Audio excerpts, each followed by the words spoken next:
It's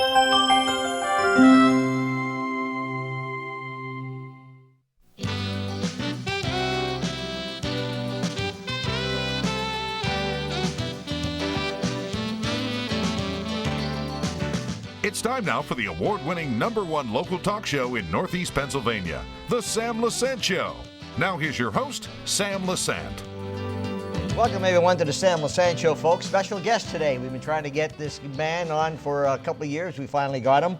He's a busy person. He's Congressman Matt Cartwright from the 8th Congressional District, was sworn in 2013. A lot of things happening since President Biden became our president. One of the things is American Rescue Plan, and a lot of things happening in infrastructure. I have some important questions I'd like to ask the Congressman, and we're going to take a break. When we come back, we'll have a break free. So I figure let's get the commercials up front. We come back right after these messages.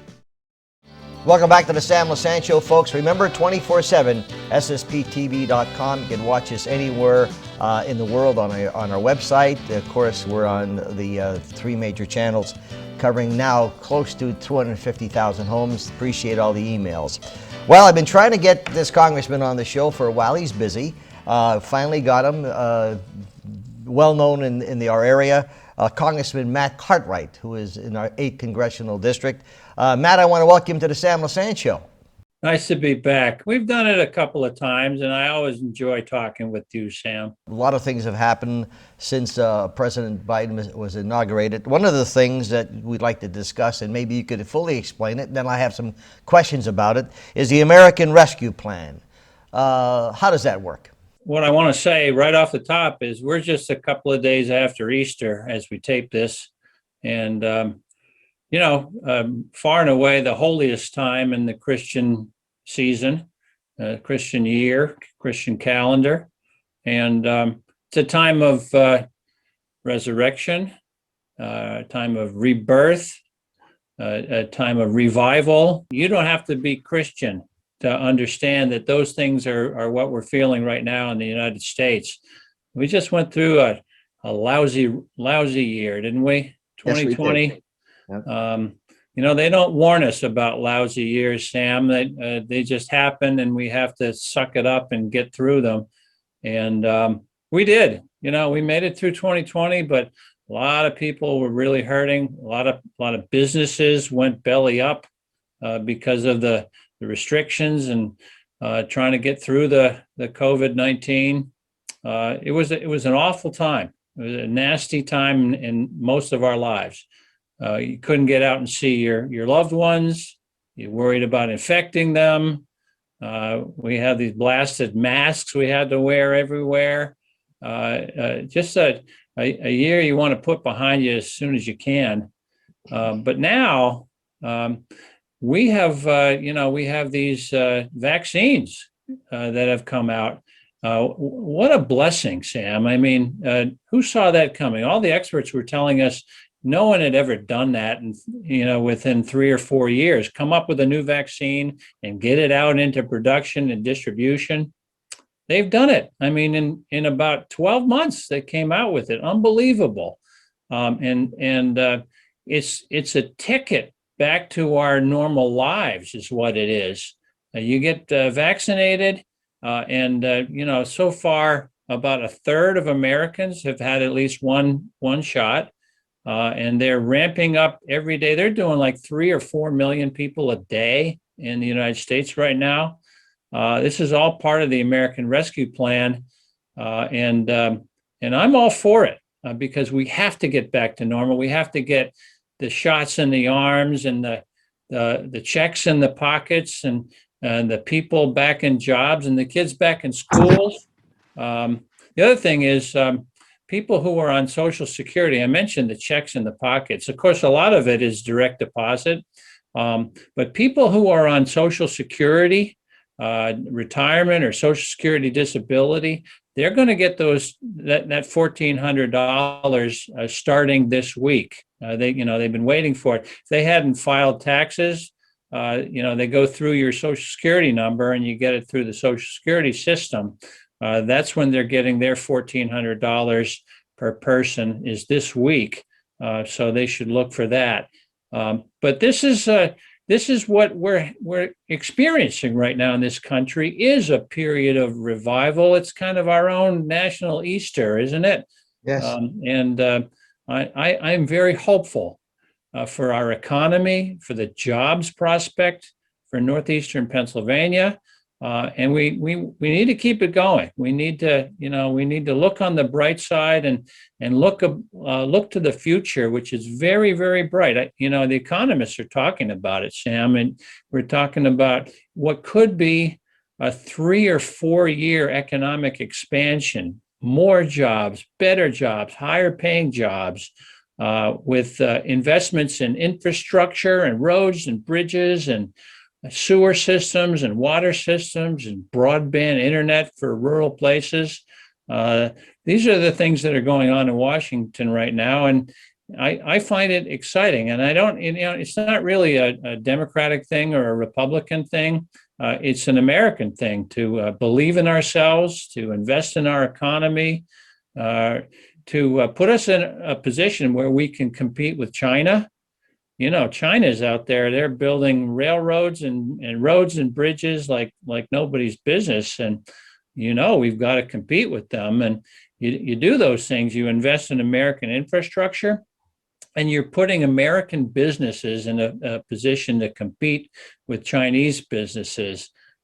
We need to do that. And I'm thrilled that we're going about it. And again, it's not a Democratic thing or a Republican thing to do. It's the grown-up thing to do. And just to put a finer point on it, there are people who are out there saying, well, Congressman, this is going to be a win for the Biden administration. And I say that's nonsense. This is not about political wins. Look, Sam, you're a homeowner, I think, and you've got a roof, and every 25 or 30 years you have to replace the roof. That's just a fact of life, right? Mm-hmm. And so when you go ahead and you break down, and you make the commitment and you replace the roof, there you are standing with your wife outside of the house looking at the new roof, and you don't look at each other and say, hey, honey, we got a win. We got a victory here.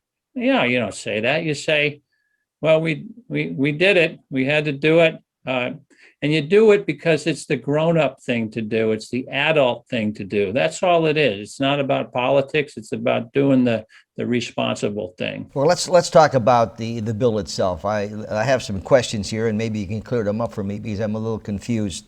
I know we don't want to talk politics. However, unfortunately, when the bill was passed, not one Republican voted for it. Other bills that were stimulus for COVID, there was bipartisan participation. However, looking at this particular bill, I see a few things happening here, okay? And I Googled yesterday, a question is, why are the gas prices high? And anyone out there, folks, can just Google it. And basically what I'm seeing, Congressman, and maybe you could help me out with this, is that you're giving money in one end in the stimulus, but in this area right now, we've already seen gas prices up at 75 cents to 80 cents. We're seeing food prices up to 3-4%, and we're going to be getting higher taxes. All right. Now, again, I just want to ask you, your input on this as to, well, and when we look at what Google says here, is that the policies that Biden has and the congressional Democrats will evidently serve to weaken American state of energy security. So these are concerns for the average person. You're talking about senior citizens, you're talking about Social Security. These people have to eat. They go to grocery stores and they're seeing their prices going up. Those are important questions. And, you talk about gas, and you talk about food, and you talk about taxes. So let's take those things one at a time. It's very clear. It's as plain as the nose on your face that the reason for that is that the demand for gas is going up. With restrictions being eased and more people being vaccinated, and business activity picking up across the United States, there's more people driving around right now than there used to be. And so as a result, it's just plain as the nose on your face that it's the demand for gasoline that's going up because more people are driving around. You know, we always used to notice it in the summertime that the prices would spike a little bit. And it's because more people are moving around in the summertime and taking trips with the family and doing a lot more traveling. So that's why the gas is going up. As far as the food, everything is going to go up a little bit because you're in a period of expansion. You're in a period of boom. If you've seen the jobs numbers are going through the roof right now. More and more people getting hired and entering new jobs. In those periods of expansion, prices tend to rise across the board, and economists will tell you that. And when you talk about taxes, there's no way that Congress is going to raise taxes on anybody but people making over $500,000 a year. That's just not going to happen. And if you remember, there was a big tax giveaway to the people making the most money in the United States a few years ago, and all that this is going to do is probably reverse that. But there's no way I would ever vote for a tax increase on anybody in the middle class. That's not something I would ever do. Okay, so let me ask you a couple of questions. I'm really happy that you're giving me some input on this because I talk to a lot of people, and you talk about families, and look, anyone who needs help, I'm all for the needy, not for the greedy. I think, with the stimulus checks, et cetera, there are people that are hurting. As you said, it was a terrible year. But correct me if I'm wrong, doing my homework on this, and this is over 4,000 shows I've done, and I become dumber every time I do a show. Yeah. Stimulus checks going to families with $150,000 incomes, including federal state employees that never missed a paycheck, okay? That's part of the bill. Is that correct? It's not only individuals. Stimulus checks of $1,400 going out to everybody. So if you have kids, you get a $1,400 check for each kid as well. And that's the intent, is to spread the money out across the American economy as wide and as broadly as possible to stimulate the economy. The economists have said we have to do this, Sam, and we have to do it in as expeditious a manner as possible because our economy has been teetering on the brink of a Great Depression, and you have to take extraordinary measures to prevent that. Now, where you draw the cutoff lines is what you're talking about, Sam, and is it fair that this one gets it and that one gets it and this one doesn't get it? So if the family income is $160,000, then you don't get it. Mm-hmm. Yeah, that's true. And that's the unfortunate business of having to make decisions about where the lines get drawn. But that is what happens. I will say this. The wealthiest among us are not getting those stimulus checks, and I think that's okay. Yes. Because what we know is that's not going to make any difference to them. It's not going to change their spending habits. They're going to put in their brokerage accounts, and they'll just make more investment income off of that. They're not going to spend it. What we want to do is get that money into the hands of the people who need it the most and are going to spend it on rent, on gas, on food, on upkeep of the house, whatever it is. They're going to spend that money so it goes into the stream of commerce and circulates through the American economy. Congressman, another question is this. I've spoken to a number of small businesses, in fact, many of them, from Pottsville up to Wilkes-Barre and even in the Scranton area. The extension of enhanced unemployment when most businesses cannot fill open jobs, they're looking for people. They say, Sam, nobody wants to work today. They're happy signing. They're making more money signing than working.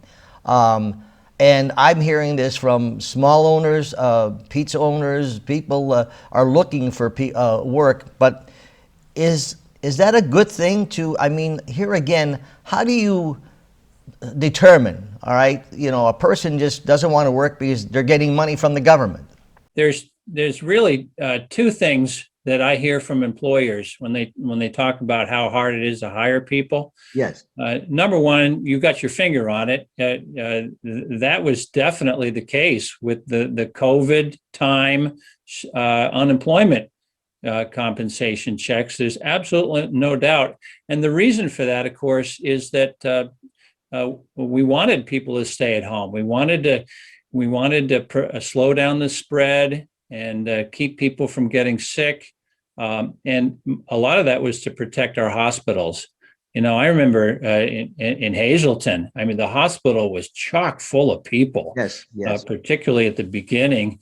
And Hazleton was really the epicenter of COVID in northeastern Pennsylvania for quite a while. We were very concerned about that. But that was the whole point of paying people to be on unemployment and stay home because you wanted to create that incentive to keep people at home. I know it seems upside down, and it absolutely is upside down. It runs counter to all of our notions as Americans, as good capitalists as we are. You're creating a disincentive to work. That's not the way capitalism is supposed to work. But it was because of COVID. But Sam, once COVID's over, and I'm feeling more and more optimistic, by the middle of the summer, we're going to have COVID in our rear view mirror, and we're not going to have to worry about these overpayments for unemployment compensation that you're talking about. And the second complaint I get from employers about how hard it is to hire people is that manufacturing employers, one of the things that I went to Congress to do is to get more and more money back into northeastern Pennsylvania. We lost so much of our manufacturing base because of NAFTA, good family sustaining union jobs that people had. They just went away because of NAFTA, and our area really suffered because of it. One of the reasons I went to Congress was to get our fair share of federal tax money back into our area, circulating through our economy, and promoting manufacturing jobs and manufacturing enterprises in northeastern Pennsylvania is a top priority of mine. And I talked to these employers, Sam, and I said, what's the biggest obstacle you have to growing? And they look me right in the eye and they say, we can't find qualified people to hire. Yes. We have CNC machines that take a fair amount of expertise to make them go and not mess it up. And so where do we find the people that are trained up on that? Where do we find the people that have the expertise and the skills to work in my factory? That's what I hear. And so to me, a big part of the solution is better jobs training opportunities. We're working with Luzerne, LCCC. We're working with Lackawanna College to help them tool up and figure out how to train more and more people so we can provide employment for them and employees for these manufacturing concerns. Speaking of you going to Congress, now you're in a great position to really help your constituents, and for that matter, help the state of Pennsylvania, I would hope. You're chairman of the Appropriations, is that correct? I'm one of the 12 chairs of the Appropriations Committee. A lot of people don't study this stuff. Even in school, they don't get into that kind of detail. But all of the spending of the federal government in Washington, D.C., every penny of that starts in the United States House of Representatives with the Appropriations Committee. And you remember there were some very effective members of Congress years ago, a couple of generations ago, Joe McDade and Dan Flood. Yep. And appropriations is where all of the bills that invest money in our American economy, they all start in appropriations. So my own bill, I'm the chairman of the Commerce, Justice, and Science Subcommittee of Appropriations. So I control $72 billion of spending every year. I write the bill for where the money goes for the Commerce Department, the Justice Department, and all the sciences, National Science Foundation, National Weather Service, NASA. Exciting time in NASA right now. We're on the surface of Mars, and this week we're going to test out a helicopter to see if it'll fly in the Martian atmosphere. I'm really getting involved in that. And one of the things that I'm able to do is the type of thing that McDade and Flood were able to do. Again, it's not about Democrats and Republicans. McDade was a Republican, Flood was a Democrat. It's about getting the money back home to northeastern Pennsylvania. I couldn't agree more. Yeah. I couldn't agree more. Congressman, in talking about the where you're at now, there was a lot of concerns. We saw terrible things happening in Congress, you know, the fighting and the bipartisanship and all that stuff, and people just got fed up. You know, they just, you know, they didn't even want to vote, you know, and they had all this stuff. What are you going to do, Congressman, now that you know, you have a Democrat majority and you have, you know, President Biden? What are you going to do to help mend these things? You keep saying it's not a Democrat or Republican thing, and I like to hear that because it's for the good of everybody. It is. And look, I come from a family where about half of us are Democrats and half of us are Republicans. Well, I'd like to be at that Thanksgiving dinner. We get along, you know, when you love somebody, that takes precedence over, Yes. you know, Yes. how you vote. Yes. But the other thing is this, I've been in Congress for 8 years now. And in my time in Congress, I have introduced more bills supported by Republicans, co-sponsored by Republican members of Congress, than any other Democrat in the U.S. House. And that's not an accident. It's because I view it as part of my job to make friends with Republicans and work with them and figure out, you know, how do we work together and make the government work better for everybody. I've written bills that have saved billions of dollars for American taxpayers. I've written bills that Democrats and Republicans agree about. I've passed 4 of them under my own name so far. That's a lot more than your average congressperson. And the reason is I don't look at Republicans as my enemies. I look at them as my friends. And you just have to put your differences aside and remember that as Americans, we have so much more in common than we have that separates us. Well, I really I like hearing what you're saying. There's a lot more questions I have, and not to be just concerns about bailouts and stuff like that. And sometimes it all depends what news station you're listening to. And that's the sad part. I've been in this business a long time, Matt, and I said every time I do a show, I become dumber. But I've seen a terrible thing in the media in the last few years.